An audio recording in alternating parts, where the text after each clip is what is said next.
Hello guys, कैसे आप सभी। आई होप अच्छे होंगे। तो आप सभी का फिर से स्वागत है हमारे चैनल एस एकेडमी 105 पे। आज फिर से मैं आपके लिए एक नई वीडियो लेके आ चुका हूँ। नई वीडियो चैप्टर फ्रिक्शन।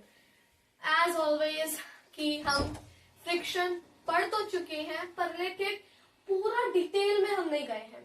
फ्रिक्शन हमने कहाँ पे पढ़ा था? पिछले मैंने वीडियो में आपको पढ़ाया था फोर्स एंड प्रेशर में 2 पार्ट्स जैसे कि मैंने आपको डाले थे। आई होप आपने देख लियो। आपने क्वेश्चंस जो डाउट्स हैं आप कमेंट्स सेक्शन में आप छोड़ सकते हो। एंड आज हम अपना नया चैप्टर शुरू करेंगे फ्रिक्शन। फ्रिक्शन जैसे कि हमने पढ़ लिया था वैसे तो हमने पढ़ लिया था कि फ्रिक्शन क्या है, एक ओपोजिंग फोर्स है। ठीक है, फ्रिक्शन जैसे कि हमने पढ़ लिया था कि एक ओपोजिंग फोर्स है, पर लेकिन आज हम उसको एक डिटेल में पूरा उसके पार्ट्स टाइप्स क्यों इंपॉर्टेंट है, क्या उसकी डिसएडवांटेजेस हैं, क्या एडवांटेजेस हैं, हम सब अच्छे से क्लियरली आज इस वीडियो लेक्चर के द्वारा हम पढ़ने वाले हैं। फ्रिक्शन क्या है? एक ओपोजिंग फोर्स है जैसे कि हमने पढ़ लिया। ठीक है, फ्रिक्शन यानी एक चीज होती है स्प्रिंग बैलेंस। एक होती है चीज स्प्रिंग बैलेंस। ये स्प्रिंग बैलेंस क्या करता है ना, जो स्ट्रेंथ ऑफ फोर्स है यानी जो मैग्नीट्यूड है उसको ये क्या करता है, नापता है। ठीक है, स्ट्रेंथ ऑफ फोर्स को मेजर करने का काम कौन करता है? वो करता है हमारा स्प्रिंग बैलेंस। ठीक है, मेजर करने का काम कौन करता है? Spring balance. ठीक है, फोर्स कितनी लग रही है एक ऑब्जेक्ट द्वारा वो स्प्रिंग बैलेंस करता है। तो ये चीज क्या है, फ्रिक्शन में भी काउंट होती है। ठीक है, measuring the force acting on an object. Spring balance देखते हैं कि कैसे दिखता है। ठीक है, चलिए अब हम एक बार पहले ड्रॉ कर देता हूं कि स्प्रिंग बैलेंस कैसे दिखता है। कुछ ऐसा सा होता है स्प्रिंग बैलेंस। ठीक है, यहाँ पे उसकी जो है वो नोजल टाइप ऐसी कुछ स्ट्रिंग टाइप सी होती है और यहाँ पे उसके जो है ग्रेजुएटेड स्केल्स होते हैं। ग्रेजुएटेड स्केल्स क्यों बोला है मैंने? क्योंकि उनमें भी डिग्रीज होती है, यानी 1 to 10 के बीच में 10 की लाइंस होती हैं, तो वो ग्रेजुएटेड होते हैं।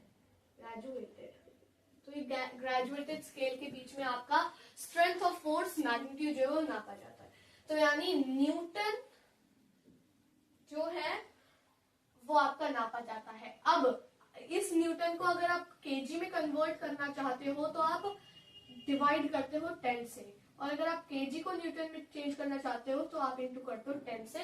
ये चीज आप ध्यान से देख सकते हो, आप इसका स्क्रीनशॉट ले सकते हो, कुछ भी कर सकते हो, बट आपको ये याद रखना है न्यूटन को केजी में कन्वर्ट करने के लिए हम डिवाइड करते हैं 10 से, और केजी को न्यूटन में कन्वर्ट करने के लिए हम 10 से क्या करते हैं, मल्टीप्लाई करते हैं। चलिए अब हम नेक्स्ट चीज पढ़ने वाले हैं। एक बार मैं क्या है फॉर्मेट बना देता हूँ। चलिए नेक्स्ट हम देखने वाले हैं हाउ फ्रिक्शन इज कॉज्ड, यानी जो फ्रिक्शन है वो कैसे होती है। देखो अब मैं आपको बताता हूँ कि 2 ऑब्जेक्ट्स हैं यहाँ पे। 2 आपकी क्या है, सरफेस है, एक ऑब्जेक्ट है, उसके बीच में बहुत सारे ऊबड़ खाबड़ सी जगह होती है। मैं इसको ड्रॉ करके दिखा दूंगा बट आई बस समझ लो।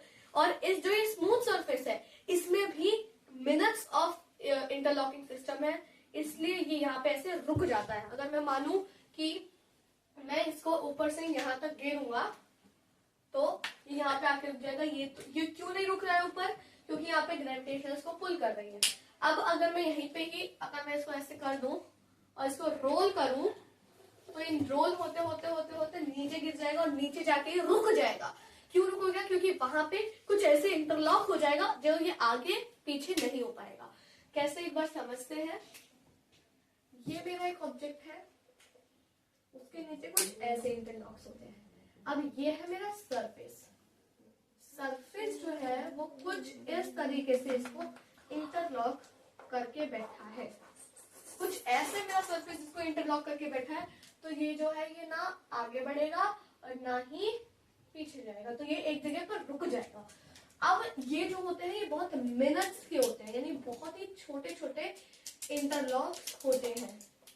मिनट इंटरलॉक्स होते हैं, बहुत छोटे छोटे इंटरलॉक्स होते हैं, माइन्यूट माइन्यूट इंटरलॉक्स होते हैं और वो सरफेस के साथ रुक जाते हैं, जिसकी वजह से फ्रिक्शन जो है उस पर एक्ट करती है।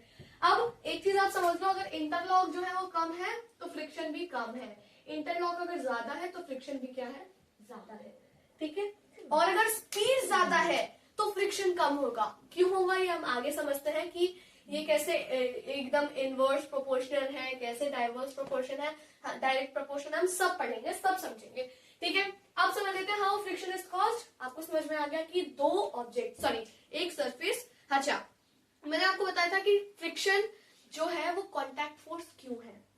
फ्रिक्शन कॉन्टैक्ट फोर्स क्यों है भाई, वो तो कोई दिख नहीं रही है हमें कॉन्टैक्ट फोर्स, जैसे मस्कुलर फोर्स है वो हम लगा रहे हैं तो हमें पता लग रहा है, बट फ्रिक्शन फोर्स का नहीं। कॉन्टैक्ट फोर्स का मतलब होता है जब दो चीज कॉन्टैक्ट में हो तब। फ्रिक्शन भी तभी लगेगी जब दो चीज कॉन्टैक्ट में हो। अच्छा, मैग्नेटिक फोर्स क्या दो कॉन्टैक्ट में चाहिए, नहीं, वो पीछे से इसे अट्रैक्ट कर लेती है या पीछे से रिपेल कर देती है, तो उसमें अट्रैक्शन यानी दो का इंटरैक्शन नहीं चाहिए। इसमें इंटरैक्शन यानी कॉन्टैक्ट जरूर होता है, इसलिए फ्रिक्शन जो है वो एक कॉन्टैक्ट फोर्स होता है। ये फोर्स एंड प्रेशर का आपका कॉन्सेप्ट था, आपको इसमें बता दिया गया है। ठीक है, चलिए जल्दी देखते हैं कि इंटरलॉक्स अगर होंगे तो जो है इंटरलॉक करने का टाइम होता है, जिसकी वजह से क्या होता है, फ्रिक्शन कॉज होता है। ठीक है, आई होप आप समझ गए होंगे। अब इंटरलॉक करने का टाइम बन जाता है, इंटरलॉक जो इंटरलॉक्स है, इंटरलॉक्स मैं गलत बोल रहा हूँ, इरेगुलरिटीज, यहाँ पे आएगा इरेगुलरिटीज। इरेगुलरिटी अगर कम है तो फ्रिक्शन भी कम है। इरेगुलरिटी है ये चीज, अब इरेगुलरिटी की वजह से क्या हो जाता है, इंटरलॉक हो जाता है, यहाँ पे हम लिखेंगे इंटरलॉक हो जाता है, इसलिए फ्रिक्शन जो है वो कॉज होती है।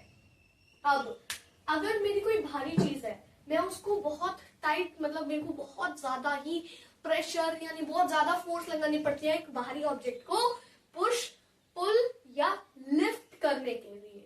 क्यों है, लिफ्ट करने के लिए तो छोड़ो, पुश और पुल करने के लिए क्यों, क्योंकि उसमें इंटरलॉक्स भी ज्यादा है। अब अगर इंटरलॉक्स भी ज्यादा होंगे तो क्या होगा, ज्यादा होंगे, इंटरलॉक्स भी ज्यादा होंगे, तो इसलिए हैवी जो ब्लॉक है उसको ज्यादा टाइम लगेगा हमें पुश या पुल करने के लिए। चलिए नेक्स्ट जो है अब हम पढ़ने वाले हैं कि फ्रिक्शन जो है एक नेसेसरी इविल क्यों है। यानी फ्रिक्शन में नेसेसरी इविल यानी वो नेसेसिटी भी है बट वो फो भी है, यानी फ्रेंड और फो। जैसे हमने माइक्रो ऑर्गेनिज्म फ्रेंड एंड फो पढ़ा था, वैसे ही हम इसको भी पढ़ने वाले हैं, फ्रेंड एंड फो। फ्रेंड कैसे है हमारा और फो कैसे है ये हम समझेंगे। ठीक है, ये देखते हैं, चलो ये देखते हैं कि फ्रेंड और फो कैसा है।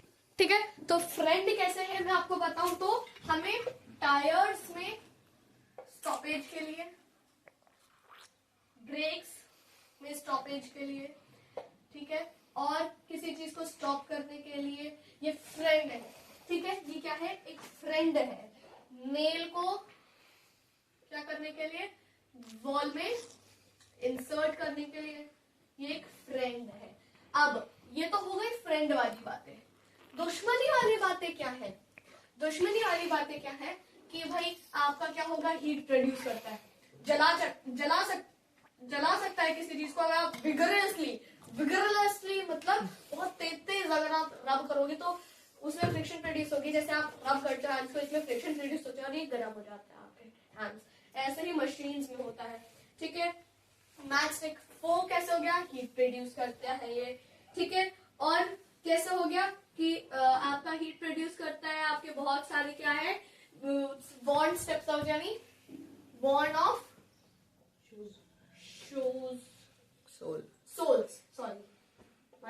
शूज के जो सोल्स है उनका वॉन ऑफ टीयर ऑफ कर देता है, जिसकी वजह से आप स्लिप करने के चांसेस होते हैं क्योंकि सरफेस स्मूथ हो जाता है, इंटरलॉक हो ही नहीं पाता।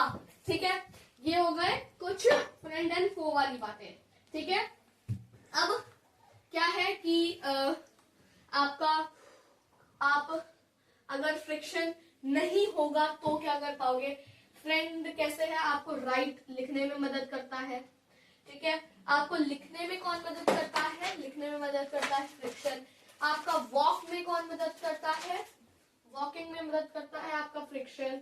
और क्या चीजें हैं, ठीक है, फ्रिक्शन और क्या करता है, स्टॉप्स दी, क्या करता है, स्टॉप कर देता है ऑब्जेक्ट को, ठीक है। इसमें क्या है, ये सारी चीजें हैं फ्रेंड एंड फो में, ठीक है। हमें चलने में, मूव करने में किसी चीज को काम आता है, तो ये सारे हैं फ्रेंड के और ये सारे हैं फो के।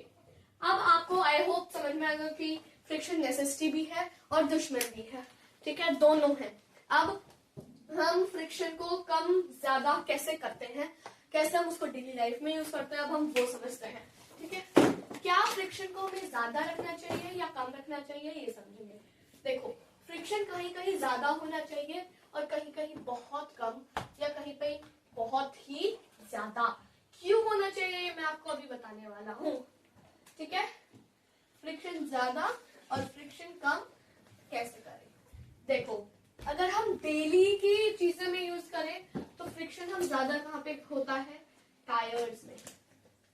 टायर्स में फ्रिक्शन जो है वो ज्यादा होता है ताकि इंटरलॉक हो सके और क्या मिल सके, ग्रिप मिल सके, ठीक है। जिम्नास्ट जो है वो यूज करते हैं, फ्रिक्शन हाई करते हैं, कोर्स मटेरियल लगाते हैं वो एक, ताकि क्या हो जाए, ग्रिप बने। कबड्डी प्लेयर्स, कबड्डी में हम यूज करते हैं, ठीक है। मिट्टी, सैंड को रगड़ लेते हैं ताकि ग्रिप लगे, जो स्वेट है वो इरेगुलरिटी स्लिप ना कर रहा है, स्मूथ ना बने, इरेगुलरिटीज बनी रहे। तो इसमें हम क्या करते हैं, फ्रिक्शन को बढ़ाते हैं, ठीक है। फ्रिक्शन को हम यहाँ पे क्या करते हैं, बढ़ाते हैं। और हम कहाँ यूज करते हैं, ग्रूव्स लगाते हैं हम शूज में, ग्रूव्स या स्पाइक्स लगाते हैं हम शूज में, ठीक है, ताकि क्या हो, ग्रिप मिले। सब ग्रिप के लिए है, ठीक है, सब ग्रिप के लिए है यहाँ पे। तो ग्रिप के लिए हम क्या करते हैं, फ्रिक्शन को बढ़ाते हैं, ठीक है। अब फ्रिक्शन को हम घटाते कहाँ पे हैं, कैरम में, ताकि गोटी स्मूथ जाए हम फ्रिक्शन को घटाते हैं, ठीक है। डोर हिंजेस यानी डोर के जो वो होता है उनमें हम फ्रिक्शन को घटाते हैं ताकि स्मूथ वर्क करे, ठीक है, स्मूथ वर्किंग के लिए। और डिक्रीज कहाँ पे करते हैं हम, लुब्रिकेंट्स इनको डिक्रीज कराते हैं, लुब्रिकेंट्स जो है वो डिक्रीज कराते हैं इसका इनका, ठीक है। अब आई होप कि अब आपको समझ में आ गया होगा बहुत चीजें, ठीक है, अच्छे से। अगर मैं देखूं कि कबड्डी और जिम्नास्टिक्स में इरेगुलरिटीज बनाते ताकि ग्रिप के लिए हो, ठीक है, ठीक है। Kabaddi players for better grip for their opponents, ये आपको समझ में आ गया है। लुब्रिकेंट्स आई होप आपको समझ में आ गए होंगे। तो कैरम खेलना, डोर हिंजेस में और भी बहुत जगहों पे क्या होता है, ग्रेफाइट जैसे कि यूज होता है, मशीन में यूज होता है, और भी बहुत चीजें होती है जहाँ पे यूज होता है। अब हम क्या पढ़ेंगे, टाइप्स ऑफ फ्रिक्शन अब हम पढ़ने वाले हैं। चलिए, अब है यहाँ पे हमारे 3 types of friction, static, sliding, rolling. Static यानी जो फ्रिक्शन रेस्ट टू मूव कराए, ठीक है, ये स्टैटिक है। क्यों, क्योंकि इसमें सबसे ज्यादा आवर लगेगी, सबसे ज्यादा आवर इवन टाइम लगेगा।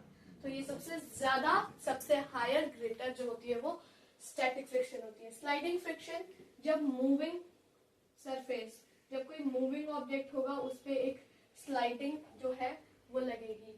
रोलिंग कैसे होता है, when object is rolled on,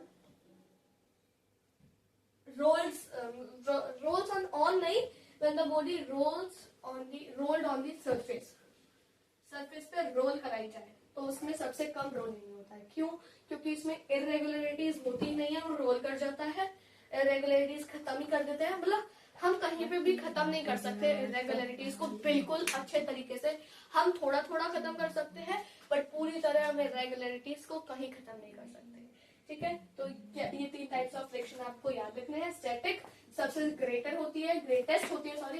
क्यों, अगर आपसे कोई पूछ ले डिसेंडिंग ऑर्डर में डालना है, डिसेंडिंग ऑर्डर यानी बड़े से छोटा, तो ये मैंने आपको डिसेंडिंग ऑर्डर में ही दिया हुआ है। आपकी एक्सरसाइज में भी है कि डिसेंडिंग ऑर्डर में डालिए,